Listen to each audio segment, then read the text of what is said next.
Good morning. ഇന്ന് നമ്മൾ സംസാരിക്കേണ്ടത് FMCG കൺസൾട്ടൻസിനെ പറ്റിയാണ്. FMCG കമ്പനികൾ ധാരാളമുണ്ട്. ഇവർക്ക് ധാരാളം ഡിസ്ട്രിബ്യൂട്ടേഴ്സിന് ഇവിടെ ആവശ്യമുണ്ട്. കേരളത്തിലാണെങ്കിൽ ഓരോ ജില്ലയിലും നിറയെ ഡിസ്ട്രിബ്യൂട്ടേഴ്സ് ഉണ്ട്. സോ ഈ FMCG കൺസൾട്ടൻസ് ഈ കമ്പനികളെ റെപ്രസെൻ്റ് ചെയ്ത് ഡിസ്ട്രിബ്യൂട്ടേഴ്സിനെ കണ്ട് ഡിസ്ട്രിബ്യൂട്ടർ അപ്പോയിൻ്റ് ചെയ്യണം. പക്ഷേ ഇതിന് നമ്മൾ ഉദ്ദേശിക്കുന്നത് FMCGയിൽ അനുഭവമില്ലാത്തവരെ ഇത് പഠിപ്പിച്ച്, ഇത് റിട്ടയേർഡ് ആൾക്കാർക്ക് വേണ്ടിയാണ് ഞാനിത് സംസാരിക്കുന്നത്. റിട്ടയേർഡ് ആളുകൾക്ക് വീട്ടിൽ ഇരുന്ന് ബോറടിക്കും, അവർക്ക് മനസ്സിന് വലിയ ബുദ്ധിമുട്ടുകൾ ഉള്ളതാണ്. ഈ സമയം റിട്ടയർ ചെയ്ത് പണിയില്ല എന്നുള്ളത്, അവർ പണി ചെയ്തുകൊണ്ടിരിക്കുമ്പോൾ കിട്ടിയ ഒരു റെസ്പെക്റ്റും പണിയില്ലാത്തപ്പോൾ അവരനുഭവിക്കുന്ന ദുഃഖങ്ങളും ചില്ലറയല്ല. നമ്മളതിനെ പറഞ്ഞ് കൂടുതൽ അവരെ വിഷമിപ്പിക്കാൻ ഉദ്ദേശിക്കുന്നില്ല. ഞാനും ഒരു റിട്ടയർ ആളാണ്, അതുകൊണ്ട് നമ്മൾ അതിനെപ്പറ്റി കൂടുതൽ സംസാരിക്കേണ്ട. പക്ഷേ ഈ സമയത്ത് റിട്ടയറായ ആളുകൾക്ക് എന്തെങ്കിലും ഒരു പണി ഒപ്പിച്ചു കൊടുക്കണം എന്നുള്ളത് കൊണ്ട് ഈ കൺസൾട്ടൻസി FMCG കൺസൾട്ടൻസിയായി ട്രെയിൻ ചെയ്യുക എന്നുള്ളതാണ് ഞാൻ ഉദ്ദേശിക്കുന്നത്. ആരാണെങ്കിലും പോയി ഡിസ്ട്രിബ്യൂട്ടറെ കാണാനും അവരുടെ എന്ത് കാര്യങ്ങൾ അറിയാനും മാർക്കറ്റിൽ പോയി ഫീൽഡ് സ്റ്റഡി ചെയ്യാനും ഇത് മാത്രമേ, അല്ലാതെ മാർക്കറ്റിൽ ഇറങ്ങി എപ്പോഴും പോയി വർക്ക് ചെയ്യുന്നതല്ല കൺസൾട്ടൻസിൻ്റെ ജോലി. കമ്പനിക്കും ഡിസ്ട്രിബ്യൂട്ടറിൻ്റെ ഒരു ബ്രിഡ്ജായി പ്രവർത്തിക്കുന്നവരാണ് കൺസൾട്ടൻറ്റ്. ഇതിനൊരു ട്രെയിനിങ് തീർച്ചയായിട്ടും ആവശ്യമാണ്. കാരണം നമ്മൾ ഉദ്ദേശിക്കുന്നത് അറിഞ്ഞവരെ എടുക്കുന്നില്ല. കാരണം റിട്ടയർഡായ ആളുകളെ നമ്മൾ എടുക്കുന്നത്, അതുകൊണ്ട് അവർക്ക് ട്രെയിനിങ് കൊടുക്കേണ്ടിയിരിക്കും. അതിന് തീർച്ചയായിട്ടും ഒരു നിശ്ചിത തുക നമുക്ക് ചാർജ് ചെയ്യേണ്ടി വരും. അത് നമ്മൾ പിന്നീട് അറിയിക്കും. ആർക്കാ താല്പര്യമുള്ളത് എന്നറിഞ്ഞ ശേഷം ഇതുവഴി എന്ത് സംഭവിക്കും എന്ന് വെച്ച് കഴിഞ്ഞാൽ, വീട്ടിൽ ഇരുന്നു കൊണ്ട് അധികം വർക്ക് ചെയ്യാതെ തന്നെ മാസം 30 മുതൽ 50,000 രൂപ വരെ നേടാൻ കഴിയും. തീർച്ചയായും പറയുന്നു, ഇത് വന്നിട്ട് ഓൺലി ഫോർ റിട്ടയർഡ് പീപ്പിൾ. കാരണം ഞാൻ ഉൾപ്പെടെ ഒരു റിട്ടയർഡ് പീപ്പിൾ അനുഭവിക്കുന്ന പല കാര്യങ്ങളും മനസ്സിൽ കണ്ടുകൊണ്ടാണ് ഇത്തരം റിട്ടയർ പീപ്പിളിനെ, എനിക്കിതിൽ നല്ല അനുഭവം ഉള്ളത് കൊണ്ട് ആ കമ്പനികൾ എന്നെ വിശ്വസിച്ച് അവർ ഏൽപ്പിക്കുന്നത്. ആ വിശ്വാസത്തിന് അനുസരിച്ചൊരു ടീമിനെയാണ് ഞാൻ സംഘടിപ്പിക്കുന്നത്. അത് കൺസൾട്ടൻസ് ആയിട്ടുള്ളൊരു ടീമിനെ ഉദ്ദേശിക്കുന്നത്. എന്നിട്ട് അവർക്ക് ട്രെയിനിങ് കൊടുത്ത് അവർ ഡിസ്ട്രിബ്യൂട്ടേഴ്സിനെ അപ്പോയിൻ്റ് ചെയ്യാൻ തുടങ്ങുക എന്നുള്ളത്. നമ്മൾ ആ പരിപാടികൾ എല്ലാം പറഞ്ഞു കൊടുക്കും. ആ ട്രെയിനിങ് പ്രോഗ്രാമിൽ എങ്ങനെ ചെയ്യണം, എങ്ങനെ ഡിസ്ട്രിബ്യൂട്ടറെ കണ്ടെത്തണം, എങ്ങനെ അവരെ മാനേജ് ചെയ്യണം, എന്തെല്ലാം കാര്യങ്ങൾ അവരിൽ നിന്ന് അറിയണം, ഒരു ഡിസ്ട്രിബ്യൂട്ടറെ അപ്പോയിൻ്റ് ചെയ്യണം, ഇതെല്ലാമേ നമ്മൾ പറഞ്ഞ് മനസ്സിലാക്കി കൊടുത്ത് ട്രെയിനിങ് നമ്മൾ ചെയ്തു കൊടുക്കും. അതിനുശേഷം അവർ ഫീൽഡിലിറങ്ങി ഡിസ്ട്രിബ്യൂട്ടറെ കണ്ടെത്തുക എന്നുള്ളതാണ് ഇതിൻ്റെ പരിപാടി. ഇതിൽ ഏത് തരം റിട്ടയർഡായ ആൾക്കാർക്കും കുഴപ്പമില്ല. കാരണം നമ്മൾ ഇതിൽ വന്നിട്ട് സ്പെസിഫിക്കായിട്ട് പറയുന്നില്ല ഇന്ന് FMCG ആളുകൾ തന്നെ വേണം ഞാൻ പറയില്ല.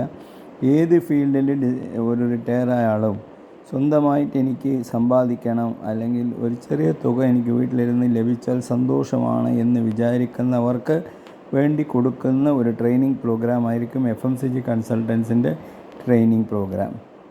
ആദ്യം നിങ്ങൾക്ക് എത്ര പേർക്ക് ഇത് ഇഷ്ടമാണെന്ന് അറിഞ്ഞ്, ഇത് കേരളത്തിൽ മാത്രമേ നമ്മൾ നടപ്പാക്കുന്നുള്ളൂ. വേറെ 7 ജില്ലകളിലും വേറെ സ്റ്റേറ്റുകളിലും നമുക്കിത് നടപ്പാക്കുന്നില്ല. കാരണം കേരളത്തിൻ്റെ എല്ലാ ജില്ലകളിലും ഞാൻ വർക്ക് ചെയ്ത പരിചയമുണ്ട്. എനിക്കതുകൊണ്ട് ഏത് ജില്ലയെ പറ്റിയിട്ടും അറിയാനുള്ള എല്ലാവിധ സാധ്യതകളുണ്ട്. സോ അവരെ നിങ്ങളെ ഹെൽപ്പ് ചെയ്യാൻ എന്നെക്കൊണ്ട് തീർച്ചയായിട്ടും കഴിയും.